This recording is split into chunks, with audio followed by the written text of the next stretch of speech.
My soon-to-be wife has always been a tad too friendly with her guy, pal, Aaron. Just days before our wedding, she threw a bachelorette bash and guess who showed up? Aaron. It was supposed to be a girls-only event, but somehow he snagged an invite. And guess what else? I got a text message. Attached was a video of Aaron and my bride-to-be in a hot tub. Getting cozy. Wanna know what I'm gonna do about it? Alright, folks. I'm about to spill the beans on the saga that's pretty much wrecked my life at this point. My fiancée, Summer, and I were all set to tie the knot this weekend. We were head over heels for each other, and everything in our lives seemed picture perfect. We wanted our wedding to be just as flawless. We spent months meticulously planning every detail, making sure everything was just right. But then I discovered something that completely upended my world. And not in a good way. But before I dive into the treachery I had to endure, let me take you back to the beginning of our love story. You deserve a little backstory to fully grasp why I'm so livid right now. Summer and I were like two pieces of a puzzle that fit perfectly. We shared the same hobbies, aspirations, ethics, values, and so much more. It felt like we were made for each other. So we decided to make it official and got engaged. Our relationship was built on a bedrock of trust. I mean, that was the cornerstone of our bond. We both prized honesty and expected loyalty from each other.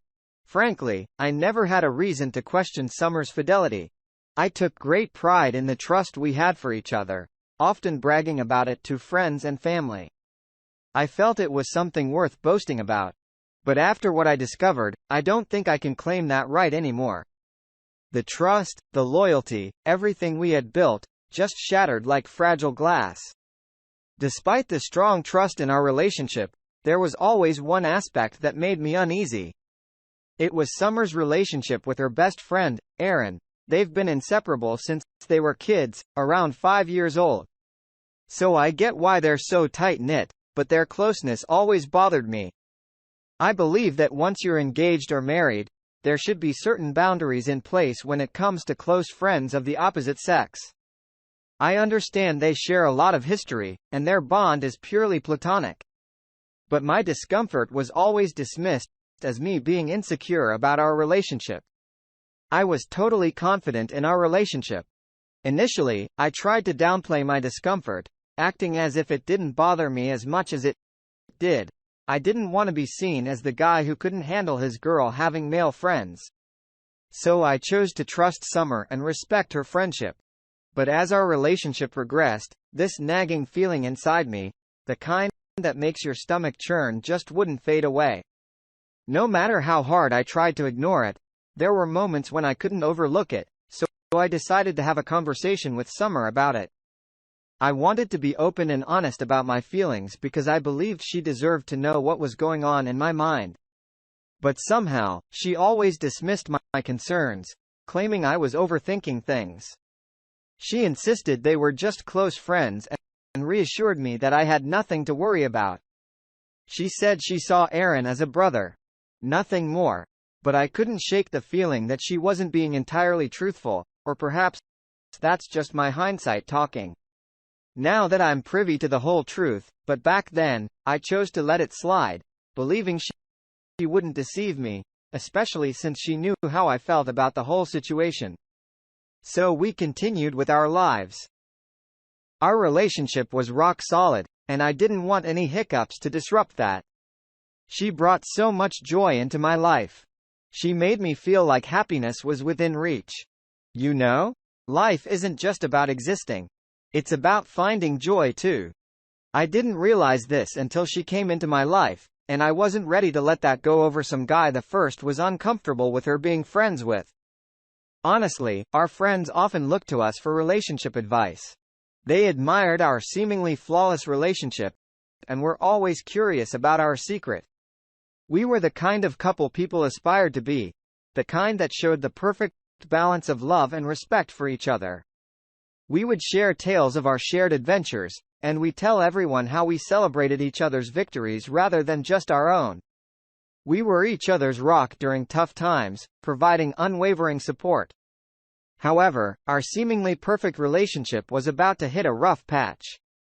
There were underlying issues, and my unease about her bond with Aaron was a constant source of conflict. This led to bouts of frustration and petty argument. This was a side of our relationship that our friends were oblivious to, and we were glad to keep it that way. No one needed to see the fissures in our relationship. What our friends were also unaware of was that we were on the brink of facing the most challenging ordeal life could throw at us. At this point, I'm not sure we'll emerge as the same picture-perfect couple everyone perceived us to be. The incident occurred just 2 days before our wedding, during Summer's bachelorette party. Though such events are typically girls only, she invited Aaron. I mean, why would a guy be at your bachelorette party, especially one who's been a bone of contention in our relationship? To be fair, she did say I could invite any close female friends to my bachelor party, but I didn't have any that were as close as Aaron was to her. There was only one woman I was close to. Her name was Lillian, my first ever friend. However, things got awkward when she developed feelings for me during high school. Now we only talk when necessary. Summer met Lillian once and they got along pretty well. Sometimes I'd come home from work to find Lillian at our place, which didn't bother me much. Even though Summer gave me the green light to invite anyone to my bachelor party, I was still irked about Aaron attending her bachelorette party. But I bit my tongue because I didn't want to stir up a fight just days before our big day. I was determined to make the entire week flawless and was willing to push my discomfort aside to ensure a peaceful week. However, it seemed like Summer didn't share my sentiment as she did nothing to maintain the peace. Wanna know what I discovered? She cheated on me with Aaron at her bachelorette party. The very party she assured me not to fret over because she was just going to have fun and be safe. Clearly, that was too much to expect from her. In the middle of her party, I got a text from an unknown number. The sender was at Summer's bachelorette party, and they sent me a photo of Summer in a swimsuit, locked in a tight embrace with a shirtless Aaron. They were poolside, and the hug looked incredibly intimate. For a split second, I thought they were a couple until I remembered that Summer was my soon-to-be wife. I was seething the moment I saw the photo. Picture this. Seeing your fiancée hugging her male best friend, both of them barely dressed just 2 days before your wedding. And to top it all off, it was midnight. The situation couldn't be more blatant. It was irrefutable proof of her betrayal. I was thrown into a whirlwind of emotions by Summer's actions.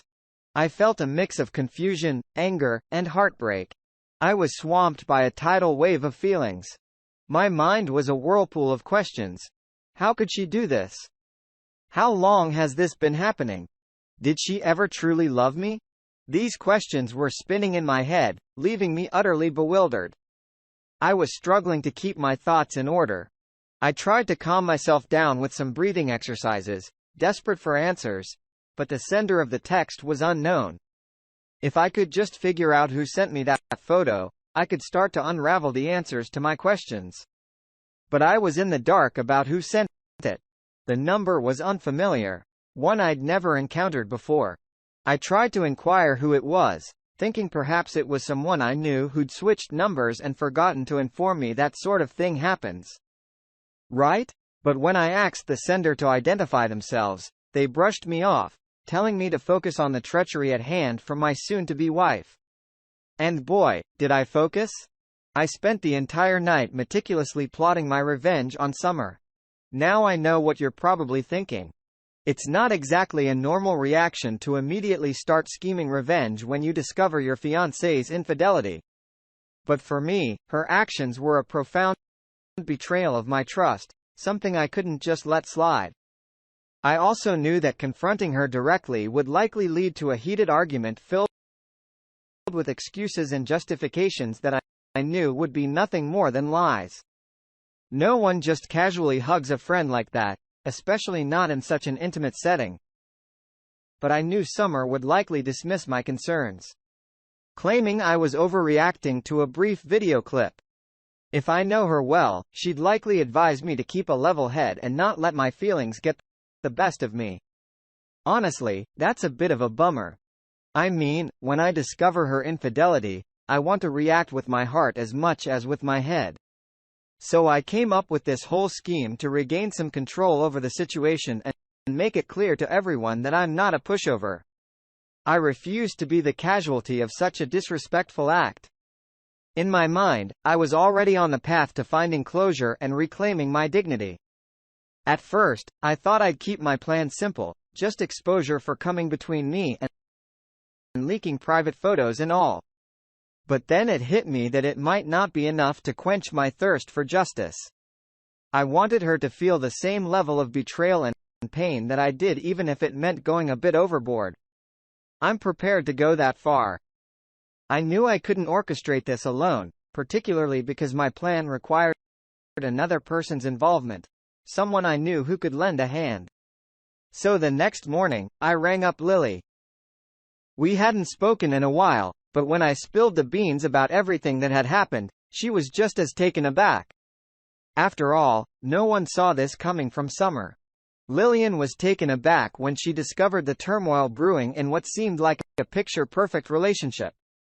But being the good friend she is, she decided it was only fair to help me make Summer experience the same heartache she'd inflicted on me. The plan was straightforward. On the wedding day, instead of walking down the aisle to stand at the altar, awaiting Summer, I'd be strolling down hand in hand with Lillian by my side. When I shared the plan with Lillian, it felt amazing. Like, she was my secret ace up my sleeve, ready to be deployed. Now Lillian is not one to hold back her thoughts, so she did voice some concerns about the potential pitfalls of our plan. But she also recognized my need for closure. So we sprung into action. The following morning was dedicated to brainstorming and strategizing to ensure our plan wouldn't backfire. After all, I was footing the bill for the wedding, and I didn't want it to turn into a total disaster. I just wanted people to understand what Summer had done and to realize that I wasn't the villain here. Alright, fast forward to the wedding day, and it was a whirlwind of emotions. Picture this. It's the day we've all been waiting for. A day that's supposed to be filled with love and promises of forever. Everyone's buzzing with anticipation, waiting for my grand entrance. But then, plot twist. I walk in with another woman on my arm. Lillian, to be exact. Talk about a jaw-dropper. The music came to a screeching halt, and the room fell into a stunned silence. All eyes were glued on me, and I could practically hear everyone's thoughts screaming, "What on earth is happening?" I saw Summer rush out to the aisle, her dress billowing behind her like a scene straight out of a dramatic film. Her expression shifting from confusion to sheer shock. Honestly, watching her heart chatter was tougher than I anticipated. I thought it would bring me relief, but it was far from easy. A part of me felt guilty for causing her such pain. I mean, there was no denying that our actions had turned her world upside down. But at the same time, it was hard not to feel vindicated for the emotional turmoil I'd been grappling with. But, hey, let's be real. Summer's actions wounded me, and it's tough to stay level-headed when you feel so betrayed. I suppose it's all part of the tangled web that is relationships. Update. First things first. Let's discuss the fallout of my plan and Summer's reaction. Even though I compared it to a movie scene, the reactions from our families and friends were far more intense. As she stood there in the middle of the aisle, I could practically see the shock ripple from one person to the next. The gas, the murmurs, it was all so palpable. Everyone was utterly stunned by what had transpired. One person even suggested that I'd lost my and needed to be committed to a mental institution. I didn't take that person's comment to heart, though, because she's very close to Summer. So I understood her perspective. Fast forward to the showdown and face-off between Summer and me. It felt like I was a ticking time bomb, just waiting to go off. Alright, if you catch my drift, she barged into my apartment, her eyes a fiery red. It was evident she'd been shedding tears. And while I felt a pang of guilt for being the cause of her tears, I still had feelings for her. I couldn't just sit back and let her trample all over me. Right? Summer began labeling me a heartless beast, insisting that I was the one with issues and that I should have communicated if something was troubling me. But here's the kicker. I tried to have that conversation with her multiple times, expressing my concerns, and each time she brushed me off. This is the consequence of her not taking my worry seriously. When I was striving to mend our relationship, she was out there partying, getting all cozy with her so-called best friend Aaron, while they were practically undressed.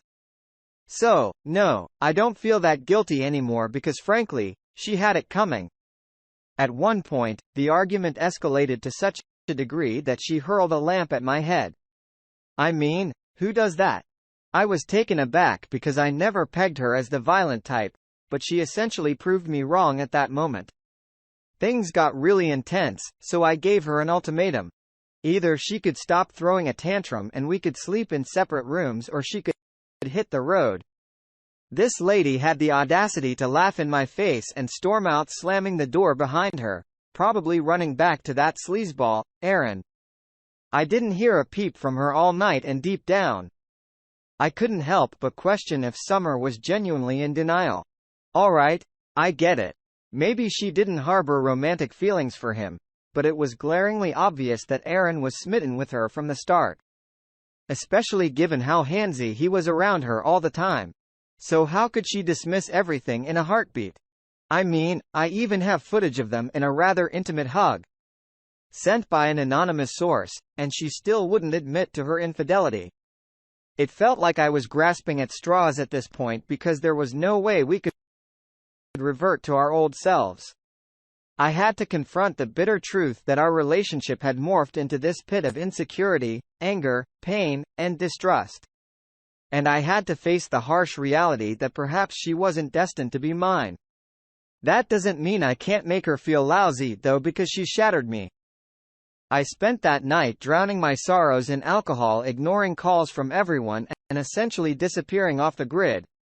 For a moment, I felt a sense of relief. It was as if I was enveloped in a protective bubble, immune to any further harm. I'm at a loss for what to do next since Summer hasn't returned home, even after a couple of days. She hasn't even come by to collect her belongings if she's staying elsewhere.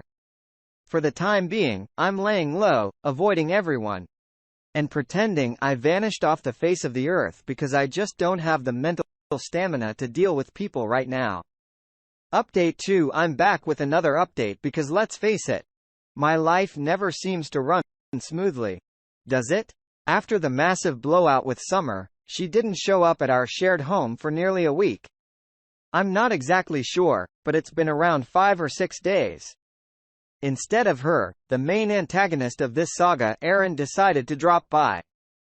Honestly, when I opened the door to him, I braced myself for a heated and potentially violent exchange. So I invited him in, not wanting to disturb my neighbors. Our conversation started off surprisingly calm and civil. He attempted to present Summer's perspective, claiming that I was misinterpreting the whole situation. However, it felt like he was minimizing my feelings, refusing to acknowledge the video I'd seen, which suggested their interaction was more than just a friendly hug. Even though I should probably be thankful to him, when I mentioned the video, he didn't immediately blow up at me. Instead, he tried to downplay it, suggesting that I was making a mountain out of a molehill, that I was only scratching the surface, and that nothing untoward was happening. They were just two friends sharing a hug because one of them was about to get married, and Aaron was simply expressing his happiness for her. However, when he started sticking up for Summer, that's when things started to spiral. My emotions were all over the place. On one hand, I was trying to see things from their perspective, but on the other hand, why was he so fiercely defending her? Just looking at him stirred up all my pent-up anger and pain, bringing them to the surface. It felt like I was standing on a volcano on the verge of eruption. From his viewpoint, I had overreacted. But from mine, I had done exactly what was necessary. I had no intention of backtracking on my original plan. I wasn't about to apologize for actions I was compelled to take due to the circumstances. When I laid it all out for him, our conversation spiraled into a heated argument. We began hurling insults at each other. The room was thick with tension, and accusations were being tossed around like hot potatoes. It was evident that neither of us was going to back down. It took a punch to my face and a retaliatory one to his for us to finally grab that our so-called civil conversation had spiraled out of control. We decided to call it quits, and I asked him to leave. As if that wasn't enough, my best friend Jack, who had been my rock through thick and thin, sent me a message expressing his disappointment. I was taken aback that he couldn't comprehend why I had escalated things to this level. Even after I had sent him a detailed text explaining the whole situation and my feelings about it. It stung that he couldn't grasp why I had crossed certain boundaries. But what really got to me was his apparent unwillingness to stand by me. I had counted on him to understand me. So his reaction was a tough pill to swallow. Now I'm at a loss about what to do next as it feels like my world is falling apart. But the tables were meant to turn. Right? So I can either pull myself together and get my life back on track, or I can continue to make Summer's life a living hell. Update. I'm back with yet another update on my wedding day saga because for some reason, it just keeps taking unexpected twists and turns. One thing that really resonated with me from my last conversation with Aaron was when he questioned whether I even knew the person who sent the video. He pointed out that it seemed like a crucial detail and that I shouldn't make such a monumental decision based on a video sent by an anonymous person.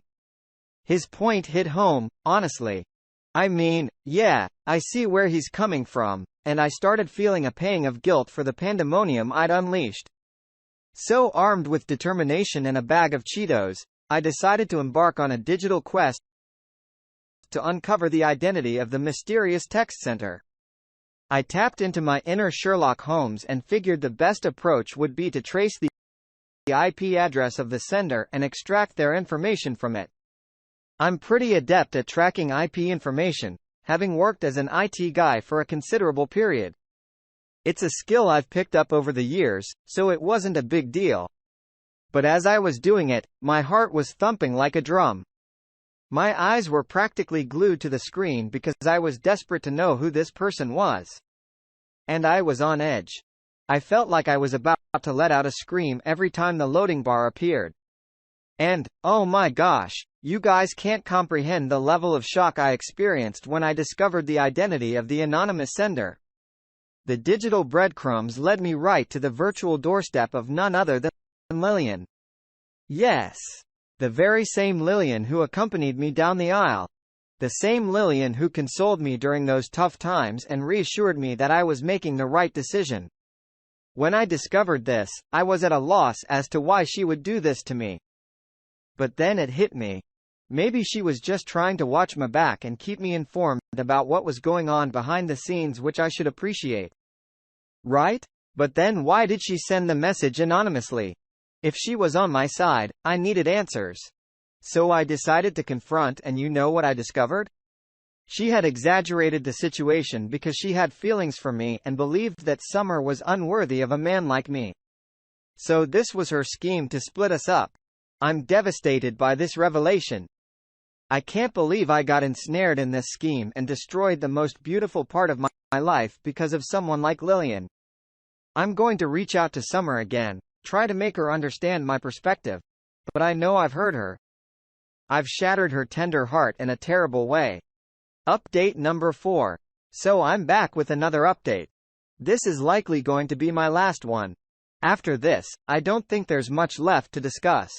After uncovering the truth about the picture, I was consumed by guilt because I essentially wrecked my life based on that image. And not just my life, I wrecked Summer's life too. As soon as I discovered Lillian's deceit, I rang up Summer and laid out the entire situation for her. She vented her anger at me, which I totally get because my actions were extreme. I don't expect her to forgive me instantly. But I did my utmost to convey my feelings so she'd know my apology was sincere. But Summer, understandably wounded and feeling betrayed, needed time to digest everything. She told me that what I did was hard to forgive because it had crushed her self-esteem and trusted me. And those aren't things you can mend easily. However, I was prepared to do whatever it took. Aaron and Jake both had a chat with me about the whole situation. The conversation with Jake was relatively peaceful. And even though he scolded me for my foolishness, it didn't escalate like it did with Aaron. Aaron, on the other hand, was livid. He stormed into my place yelling at me, hurling all sorts of insults, and even managed to land a punch on my face. I accepted it all without protest because I knew I had it coming. I pleaded with him to assist me in regaining Summer's trust. I implored him, but he just sneered at me, stating that I'd screwed up too much for him to lend a hand now. While I was anxiously awaiting Summer's decision after our phone conversation, I knew I had to face Lillian. I'd let her off the hook too easily, and I couldn't let her manipulative behavior slide. I hunted her down like a detective and confronted her, pouring out all my pent-up anger and disappointment. I made it clear that her self-centered actions had inflicted tremendous pain and chaos in my life and threatened the joy I'd found with Summer.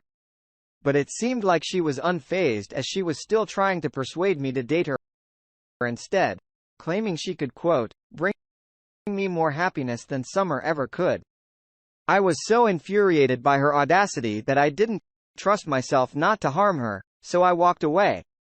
Now all I can do is hope that Summer can find it in her heart to forgive my rash actions.